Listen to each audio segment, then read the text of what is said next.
বিশ্বকাপ দিয়েই আন্তর্জাতিক ক্রিকেটে পদার্পণ এমন ক্রিকেটারের যদি আপনি পুরো দুনিয়া ভরা লিস্ট করেন, খুব বেশি মানুষ পাবেন না। এই লিস্টটা খুব বড় হবে না বলে আমার মনে হয়, কারণ আপনি কখনো কোনো ফরম্যাটে খেলেননি, ডিরেক্ট বিশ্বকাপে একটা ম্যাচ খেলতে নেমেছেন, এই ধরনের প্লেয়ার আসলেই খুবই কম।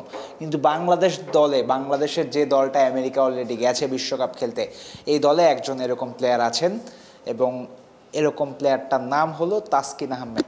আপনাদের মনে আছে কিনা জানি না, তাসকিন কিন্তু ইন্টারন্যাশনাল ক্রিকেটে ডেবিউ করেছেন 2014 টি-20 বিশ্বকাপে বাংলাদেশ বনাম অস্ট্রেলিয়ার ম্যাচে। আমার যতদূর মনে পড়ে তাসকিন আহমেদ স্কোয়াডে ছিলেন না, মাশরাফি বিন মুর্তজা স্কোয়াডে ছিলেন, কিন্তু অস্ট্রেলিয়া ম্যাচের আগে কোনো কারণে মাশরাফি ব্যাক অফ করেন, ইনজুরি ছিল সম্ভবত মাশরাফির জায়গায়, তখন তাসকিনকে খেলানো হয়েছিল অস্ট্রেলিয়ার এগেনস্টে ম্যাচটায়। তার ডেবিউ টি-20 ম্যাচে তার বোলিং ফিগার ছিল 4 ওভারে 24 রানে 1 উইকেট। অভিজ্ঞতার দিক দিয়েও যদি আপনি দেখেন, তাহলে বাংলাদেশের এই বর্তমান যে স্কোয়াড খেলতে গেছে টি-20 ওয়ার্ল্ড কাপে, সেই স্কোয়াডে মাহমুদুল্লাহ রিয়াদ এবং সাকিব আল হাসানের পরেই তৃতীয় মোস্ট এক্সপিরিয়েন্সড ক্রিকেটার কিন্তু তাসকিন আহমেদ। 14 সালের টি-20 ওয়ার্ল্ড কাপে তিনি একটা ম্যাচ খেলেছেন। সো আজকে আমাদের যে আলোচ্য বিষয় তিনি হলেন তাসকিন আহমেদ। তাসকিন আহমেদ বাংলাদেশের ভাইস ক্যাপ্টেন, যে দলটা বিশ্বকাপে খেলতে গেছে সেই দলের ভাইস ক্যাপ্টেন। সো তাসকিনকে নিয়ে 5 পয়েন্টে আলাপ আলোচনা করব। পয়েন্টগুলো যেটা হবে, তাসকিনের বোলিং, তাসকিনের ফিল্ডিং, ভাইস ক্যাপ্টেন হিসেবে তাসকিনকে নেওয়া হয়েছে, তার কতটুকু যৌক্তিক ছিল, এরপরে তার দুর্বলতা নিয়ে আমরা আলোচনা করব এবং শক্তিমত্তা নিয়ে আলোচনা করব। শুরুতেই তাসকিনের বোলিং নিয়ে কথা বলা যাক। তাসকিনের বোলিংয়ে তার সবচেয়ে বড় শক্তি হলো পেস। তিনি পেসটা তার আছে, এবং ক্যারিয়ারের শুরু থেকেই পেস দিয়ে তিনি সবার সাথে পরিচিত হয়েছেন। আপনি যদি 20 বছর আগে ফিরে যান, তাহলে বাংলাদেশে পেসার বলতে শুধুমাত্র মানুষ মাশরাফি বিন মুর্তজাকে চিনতেন। মাশরাফি বিন মুর্তজা অনেক জোরে বোলিং করতে পারতেন। এরপর 2010-এর দিকে আর কি, 2011 ওয়ার্ল্ড কাপটা বাংলাদেশে, তখন দুজন পেসার ছিলেন, শফিউল ছিলেন, রুবেল ছিলেন, এরাই বাংলাদেশের ফ্রন্টলাইনার পেসার ছিলেন। কিন্তু মাশরাফির মতো জোরে বল করতে তারা পারতেন না। জোরে বল করার জন্য পরিচিত শফিউল এবং রুবেল হননি। রুবেলের যদিও পেস ছিল, কিন্তু মাশরাফির পরে আলটিমেটলি তাসকিন আহমেদেরই নাম এসেছিল যে জোরে বল করতে পারেন। তাসকিন আসলেই পেসটা তার ছিল শুরু থেকেই, পেসটা তার সবচেয়ে বড় শক্তি, এবং ক্যারিয়ারের 10 বছর পেরিয়ে গেলেও তাসকিন এখনও পেসটা হারাতে দেননি। এই লাস্ট সিরিজেই জিম্বাবুয়ের এগেনস্টে 147-এ তিনি বল করেছেন, যদি আমি ভুল না হই। এটা তাসকিন আহমেদের বোলিংয়ের একটা বড় শক্তি। আরও কিছু শক্তি আছে, সেটা হলো যে একই জায়গায় তিনি কন্টিনিউয়াসলি বল করতে পারেন। বিশেষ করে তাসকিন আহমেদের বোলিং অ্যাকশনটা, রিপিটেটিভ বোলিং অ্যাকশন, খুবই ইজি একটা বোলিং অ্যাকশন, যে কেউ দেখলে মনে হবে যে ইজি, আপনিও করতে চাইবেন। এবং ক্রিকেটে এই রিপিটেটিভ বোলিং অ্যাকশনগুলো খুব জরুরি একজন ক্রিকেটারের জন্য। রিপিটেটিভ বোলিং অ্যাকশন হলে যেটা হয়, তিনি বারবার একই রকমভাবে দৌড়ে এসে সিম্পলি বোলিং করলেন, এবং তাসকিন যেটা পারেন সেটা হলো মোটামুটি একই জায়গায় ভালো বল ফেলতে পারেন, এবং গুড লেন্থে তিনি ভালো বল ফেলেন, এবং তাসকিনের বলটা পরে খানিকটা স্কিট করে যায় গুড লেন্থে, নতুন বলে গুড লেন্থে তিনি ভালো বল কন্টিনিউয়াসলি বল ফেলতে পারেন, এর জন্য সুবিধাও পান। আরও একটা যেটা প্লাস পয়েন্ট আছে তাসকিনের বোলিংয়ে, সেটা হলো খুবই ছোট ছোট সুইং হয়। টি-20তেও যদি দেখেন, বলটা খুবই ছোট একটা সুইং হয়, নতুন বলে খুবই ছোট ছোট সুইং পান, রিপিটেটিভলি একই জায়গায় বল ফেলতে পারেন, এবং পেস, এই কটা জিনিসই আমি বলবো তাসকিন আহমেদের বোলিংয়ের বড় শক্তি। এবং তাসকিন আহমেদ বাংলাদেশের পেস বোলিং যে ইউনিটটা গেছে, এই ইউনিটে একজন বড় ভাইটাল রোল প্লে করবে, কারণ নতুন বলে তাসকিন আহমেদ যে পেস, সেই পেস দিয়ে প্রতিপক্ষকে ভরকে দিতে পারে, এবং যেহেতু তিনি একই জায়গায় বারংবার বল ফেলতে পারেন, গুড লেন্থের জায়গাটা তার শক্তিমত্তার জায়গা, সেক্ষেত্রে তাসকিন শুরুর দিকেই কিপার কিংবা স্লিপে নিক দিয়ে ব্যাটারকে আউট করে ফেলতে পারেন। তাই বাংলাদেশের এই বিশ্বকাপ মিশনে তাসকিন কিন্তু একটা ভাইটাল রোল প্লে করতে পারবেন। বোলিংয়ের পরে আসবে ফিল্ডিং। সচরাচর দেখা যায় পেসাররা খুব ভালো ফিল্ডার হন না। আপনি যদি খেয়াল করেন, Jasprit Bumrah, he is not a good fielder. Lasith Malinga, he was not a good fielder. যদি পাকিস্তানের দিকে তাকান, তাহলে মোহাম্মদ ইরফান ভালো ফিল্ডার ছিলেন না। মোহাম্মদ আমিরও যে খুব ভালো ফিল্ডার তেমন নয়। এবং পেসাররা আসলে ট্রেডিশনালি খুব ভালো ফিল্ডার হন না। তাদের ইউজুয়ালি ফাইন লেগে অথবা থার্ড ম্যানের দিকে রাখা হয়, যেখানে বেসিক্যালি ক্যাপ্টেনরা তাদের লুকিয়ে রাখেন। মাঠে তো সব জায়গায় ফিল্ডার রাখতে হয়, যেখানে কম বল যায় বা যেখানে বল যাওয়াটা তুলনামূলক কম ট্রাফিক থাকে আর কি, সেখানেই পেসারদের রাখা হয়। তাসকিন আহমেদও তাই ম্যাক্সিমাম সময় থার্ড ম্যান, ফাইন লেগ এই দুই জায়গাতেই তিনি ফিল্ডিং করেন। তিনি ফিল্ডিংয়ে যে খুব শক্তিশালী, খুব স্ট্রং, ফিল্ডিং তার খুব স্ট্রং পয়েন্ট, এটা বলার কোনো উপায় নেই। তবে তাসকিন আহমেদ দিনকে দিন ফিল্ডিংয়ে উন্নতি করছেন, এটা অস্বীকার করার উপায় নেই। এই মুহূর্তে লাস্ট কিছুদিন ধরে তাসকিনের কাছে ক্যাচ গেলে সে ক্যাচটা মিস হওয়ার চাইতে তাসকিন ধরেন বেশি। তো দুর্বলতা নিয়ে কাজ করার বিষয়টা তাসকিন দেখিয়েছেন এবং তাসকিন কাজ করছেন। ফিল্ডিং তার একটা উইক পয়েন্ট, বাট এই উইক পয়েন্টটাকে তিনি স্ট্রং পয়েন্ট বানানোর জন্য যা যা করা উচিত তা কিন্তু তাসকিন করছেন এবং এর জন্য তাসকিন আহমেদ অ্যাপ্রিসিয়েশন পাবেন। আমি বিশ্বাস করি ওয়ার্ল্ড কাপেও তিনি ভালো কোনো ক্যাচ ধরে ম্যাচের মোড় ঘুরিয়ে দেওয়ার সক্ষমতা রাখেন। নগদে 500 টাকা বা তার বেশি পেমেন্টে পেতে পারেন ঢাকায় জমিসহ 20 কোটি টাকার পুরস্কার।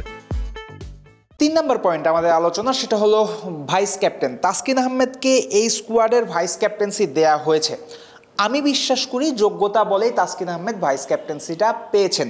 প্রথমত যেমনটা বললাম যে সাকিব আল হাসান এবং মাহমুদুল্লাহ রিয়াদের পরে এই স্কোয়াডের তৃতীয় সর্বোচ্চ এক্সপিরিয়েন্সড ক্রিকেটার কিন্তু তাসকিন আহমেদ। এরকম এক্সপিরিয়েন্স একজন ক্রিকেটার যখন আপনার দলে থাকবেন তখন আপনি তাকে একটা লিডারশিপ গ্রুপের অন্তর্ভুক্ত করতে চাইবেন, নো ডাউট অ্যাবাউট দ্যাট। 10 বছর ধরে তাসকিন আহমেদ জাতীয় দলের সেট আপে আছেন, তাই তিনি লিডারশিপ গ্রুপে যাওয়াটা তিনি ডিজার্ভ করেন, এটাও আমি বিশ্বাস করি।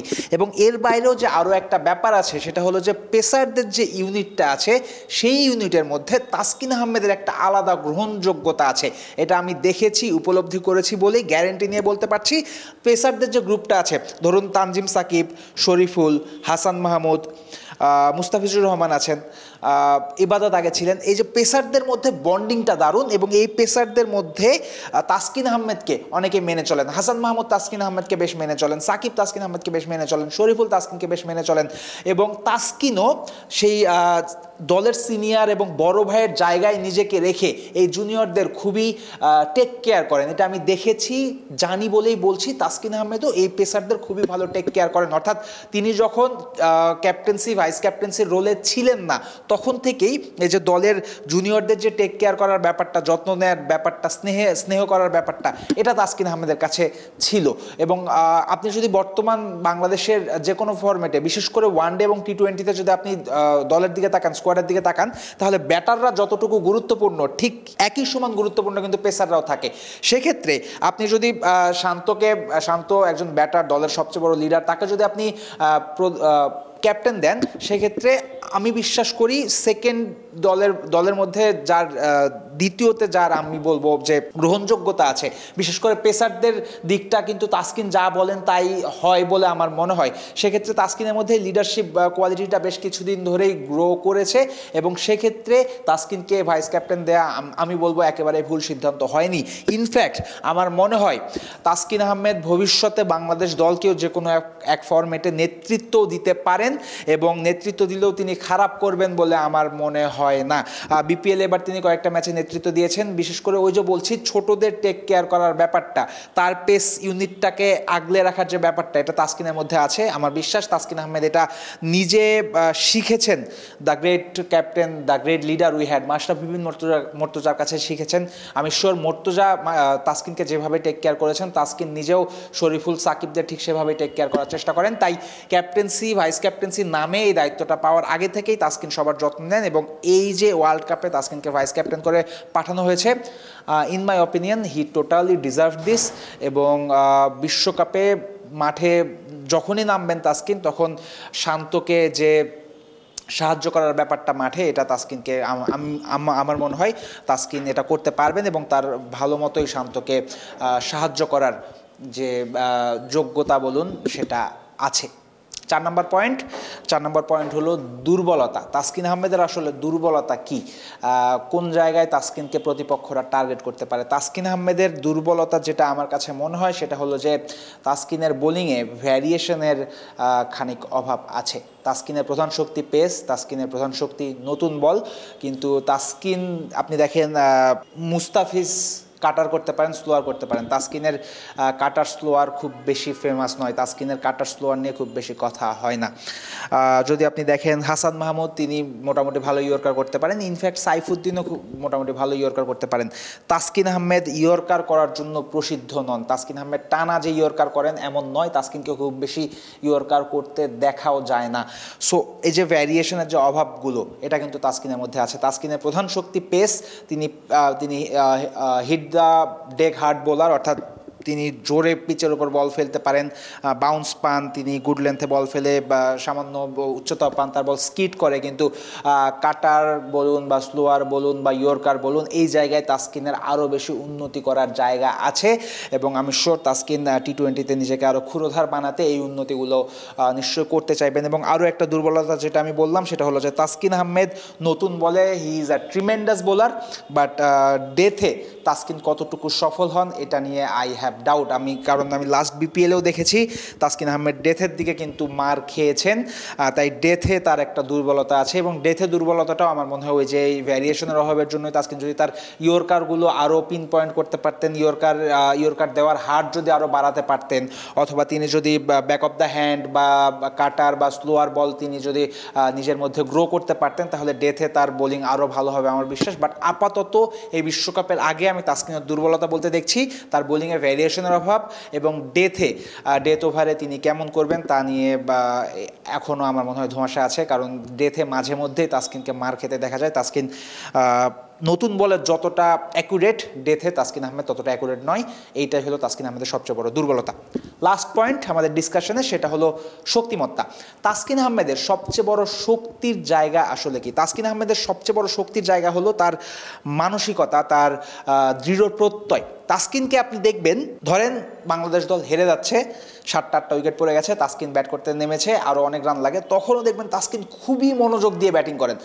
হোয়াট এভার হি ডাস সেটা তিনি খুব অ্যাটেন্টিভলি করেন, তিনি খুবই মনোযোগী। তিনি যখন ফিল্ডিং প্র্যাকটিস করেন, আমি দেখেছি ফিল্ডিং প্র্যাকটিস করেন, সেটাও খুবই মনোযোগ দিয়ে করেন। তিনি যখন বোলিং তো মনোযোগ দিয়ে করেন, তিনি যখন ব্যাটিং প্র্যাকটিস করেন নেটে, তখনও অনেক মনোযোগ দিয়ে করেন। সো এই মনোযোগের ব্যাপারটা তাসকিনের মধ্যে আছে এবং এইটা একটা খুব ভালো গুণ। আরও কিছু ব্যাপার তাসকিনের মধ্যে আছে, সেটা হলো তার মানসিকতা মিডিওকর মানসিকতা নয়। বাংলাদেশ থেকেও আমি দুনিয়ার সেরা বোলার হতে পারি, এই মানসিকতাটা তাসকিনের আছে এবং তাসকিন নিজে থেকেই এটা গ্রো করেছেন। অবশ্যই কোচরাও তাকে সাহায্য করেছেন, কিন্তু তাসকিন নিজে থেকেই এটা গ্রো করেছেন। আপনাদের যদি মনে থাকে তাহলে কয়েক বছর আগে, অর্থাৎ 2017 সালের দিকে, তখন 17-18 দিকে তাসকিন কিন্তু মোটামুটি সিন থেকে হারিয়ে গিয়েছিলেন। 19 সালে তিনি ওয়ার্ল্ড কাপেও চান্স পাননি, 17-18 দিকে তাসকিনকে কোথাও পাওয়া যাচ্ছিল না। এরপর করোনার সময় তাসকিন নিজে কাজ করেছেন, স্বউদ্যোগী হয়ে কাজ করেছেন। তিনি ট্রেনার নিয়েছেন, তিনি ফিজিক্যাল ট্রেনার নিয়েছেন, তিনি মাইন্ড ট্রেনার নিয়েছেন, তিনি পরিশ্রম করেছেন, তিনি অনেক স্যাক্রিফাইস করেছেন, ডায়েটে কন্ট্রোল এনেছেন, জাস্ট বিকজ তার মানসিকতাটা ওই রকম যে আমি বিশ্বের সেরা হতে পারি। সো এই মানসিকতাটা যেই প্লেয়ারের মধ্যে গ্রো করবে নিজ থেকে, যে প্লেয়ার নিজ থেকে এমনভাবে চিন্তা করেন, সেই প্লেয়ারকে আটকে রাখা কঠিন। এই কারণে তাসকিনকে কিন্তু আটকে রাখা যায়নি। তাসকিন বারংবার, এবং ইনজুরির ব্যাপারটাও আসবে, বারংবার ইনজুরিতে পড়েছেন, ইনজুরির সাথে নিজে নিজে ফাইট করে আবার নিজে নিজে ফিরেছেন। সো তাসকিনের সবচেয়ে বড় গুণ হলো তিনি মানসিকভাবে অনেক দৃঢ়, তার চিন্তাভাবনা মিডিওকর নয় এবং তিনি সব কিছুতেই অসম্ভব রকমের মনোযোগী। এবং এটা যদি তিনি কন্টিনিউ করতে পারেন, এই যে মনোযোগ দিয়ে সব কিছু শেখা, মনোযোগ দিয়ে সব কিছু করা, মনোযোগ দিয়ে সব কিছু দেখা এবং বিশ্বসেরা হওয়ার জন্য নিজেই নিজেকে বারবার পুশ করা, এটা যদি তিনি করতে পারেন, তাহলে তাসকিন এই 2024-এ যেখানে বসে আছেন, আগামী 2-3 বছরে তাসকিন নিশ্চিতভাবে আরও উপরের দিকে যাবেন। দর্শক, এই ছিল বাংলাদেশের ভাইস ক্যাপ্টেন তাসকিন আহমেদের আলাপ আলোচনা। তাসকিন আহমেদ এই ওয়ার্ল্ড কাপেও বাংলাদেশের জন্য এক্স ফ্যাক্টর হতে পারেন যদি তিনি সময় মতো মাঠে নামতে পারেন, কারণ নতুন বলে তাসকিন শরীফুলের জুটি এই মুহূর্তে ক্রিকেট বিশ্বেরই অন্যতম ভয়ানক একটা জুটি। এই জুটিটাকে যদি বাংলাদেশ কাজে লাগাতে পারে, তাহলে বাংলাদেশ কিন্তু ভালো মতোই বিশ্বকাপে অনেক দূর পর্যন্ত যেতে পারবে। বাংলাদেশ বিশ্বকাপে অনেক দূর পর্যন্ত যেতে পারবে আরও একটা কারণে, যদি লিটন দাস ম্যাচ পান এবং লিটন দাস ওপেনিংয়ে ভালো করতে পারেন। তাসকিন বলতে বলতে লিটন দাস আসলাম, কারণ আমাদের পরের এপিসোডে আমরা লিটন দাসকে নিয়ে আলাপ আলোচনা করব। লিটন দাসকে নিয়ে বিস্তারিত আলাপ আলোচনায় আপনারা সবাই আমাদের সঙ্গী হবেন, এই আশাবাদ ব্যক্ত করে আমি ফয়সাল হাবিব আজকের মতো বিদায় নিচ্ছি। সবাই ভালো থাকবেন, সুস্থ থাকবেন, ক্রিকেট রিলেটেড সবশেষ খবর জানতে ক্রিক ফ্রেন্ডসের সাথে থাকবেন।